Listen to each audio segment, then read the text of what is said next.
The day Earth answered.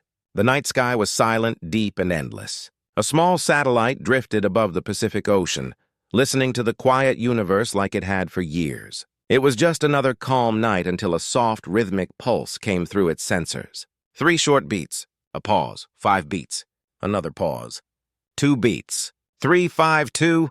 It wasn't noise. It was a pattern. It was intelligent. Within an hour, alerts spread through communication centers around the globe. At the Canberra Deep Space Station, Aliyah Khan leaned closer to the glowing screen. She was young, brilliant, and restless with curiosity. The signal kept repeating in perfect rhythm. She whispered to herself, "Someone's talking to us." The world didn't know it yet, but everything had just changed. All major observatories locked onto the same frequency. The signal carried hidden layers, mathematical sequences, molecular ratios, star positions, and something else, a countdown. The numbers ticked down steadily, pointing to a moment 3 months in the future. Everyone argued about what it meant. Scientists wanted to listen. Politicians wanted control. Generals wanted to prepare for war. But Aliyah only felt one thing: wonder. She spent every night decoding the strange spirals buried in the pulse. It was a language made of logic and light. It was a door waiting to be opened. The day finally came. At 4:12 in the morning, the sky over the Pacific shimmered. There was no explosion, no roaring engines. A massive silver vessel appeared in orbit as if it had always been there, 2 kilometers long, smooth as flowing water, glowing with soft blue light. They called it the Veil Ship. Billions of people watched in silence as a gentle voice filled their minds, not through radios or screens, but directly, warm and calm. "We are the Solari," it said. "We seek the answer." Panic and hope collided across the world. Governments scrambled to respond. Some prepared defenses. Others sent messages of peace. For 3 days, the ship floated above the ocean, silent. Then, a spiral ramp of silver light extended down to the water like a bridge between stars and Earth. A new message came. Send one voice, one heart, one answer bearer. Choosing that voice became a global storm. Powerful nations wanted to send their own people. Others argued for scientists or soldiers. But the coordinates hidden in the original signal pointed directly to the same observatory in Australia. And there, standing under the night sky that had first whispered to her, was Aliyah Khan. She was chosen. When she stepped onto the silver ramp, the air itself felt weightless. The world behind her faded into silence. As she crossed into the Veil Ship, the sky folded around her like liquid glass. Inside, the walls flowed like water, shimmering with moving light. Symbols floated in the air like fireflies. And then she saw them.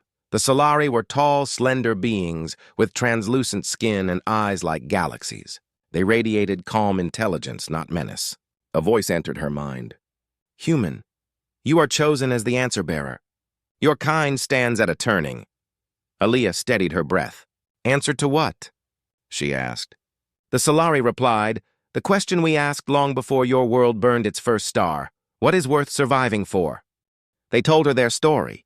The Solari had once ruled across thousands of worlds. They had built machines that lived forever, controlled time, bent the fabric of space. But as they mastered everything, they forgot why they existed. Their civilization began to fade.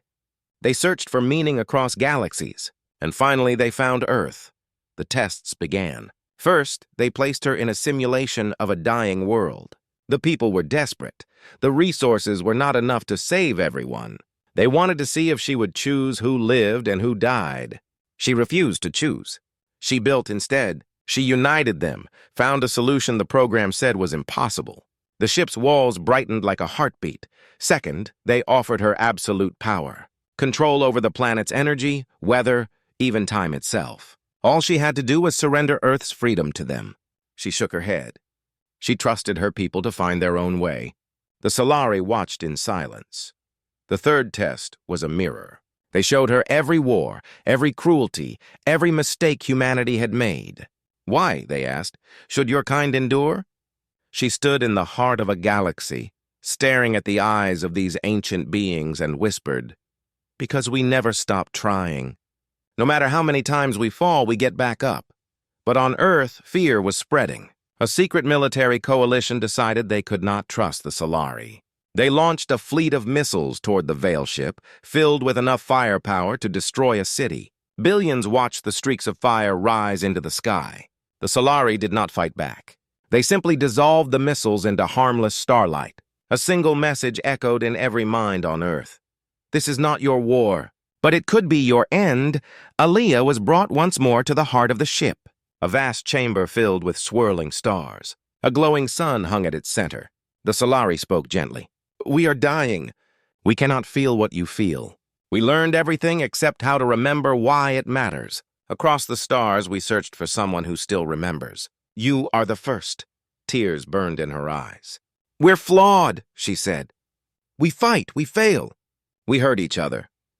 The Solari answered, and yet you build, you sing, you dream. That is the answer. A crystal sphere rose from the floor, pulsing with soft blue light. This is our gift, they said. Not a weapon, a future.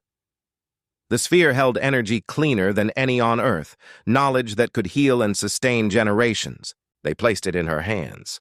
It felt warm, alive, like a heartbeat. As the Veil ship lifted slowly back toward the stars, the world below stood united in awe. The aliens had not conquered Earth. They had believed in it. The Solari vanished into the night sky as silently as they had come, leaving only light in their wake. In the years that followed, humanity changed. The Solari sphere became the seed of a new age. Cities lit up without smoke or fuel. Clean water flowed where there had been deserts. Nations worked together in ways they never had before. People began to look at the stars not with fear, but with hope. Aliyah Khan returned to a quiet life. She never called herself a hero. She said she was only the one who listened. But one night, years later, under the same sky where it all began, a new signal appeared. This time it wasn't coming from space. It was coming from Earth. Humanity had built its own beacon. To whoever listens, the message said, we are the answer, and we're coming to share it. Far away, on a distant world, another civilization heard the whisper, and a single star began to glow a little brighter.